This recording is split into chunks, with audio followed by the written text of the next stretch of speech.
Masayang kwentuhan ng isang pamilya. May mga simpleng pamilya sa araw-araw na sabay-sabay kumakain sa hapagkainan. Kahit pagod galing sa trabaho at paaralan, nagkukwentuhan sila at kinukwento ang mga nangyari sa maghapon. May tawanan, may biruan at minsan na may kaunting tampuhan pero nauuwi rin naman sa kapayapaan at halakakan.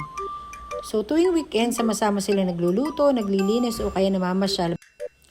Ang pamilya Abalay hindi mayaman pero lagi lang masaya at magkakasama araw-araw. Tuwing sila nagkikita, lagi lang silang masaya. Para sa kanila, ang tunay na kayamanan ay ang oras na nagkakasama sila at masayang abala at naalaala ang kanilang mga istorya na binubuo nila araw-araw. Ito na naman po ang Family Abala at sama-sama na naman kumakain ng noodles sa malamig na panahon. Happy-happy na naman together kasi sa Sunday nga pala sila ay papunta sa Davao at sila ay nagpa-plan kung ano yung mga dapat nilang dalhin, kung ano oras sila aalis. At lagi na lang itong mga ito ay may trip kung saan nila gustong pumunta. So yun lang, just wanna share to you. Thanks for watching.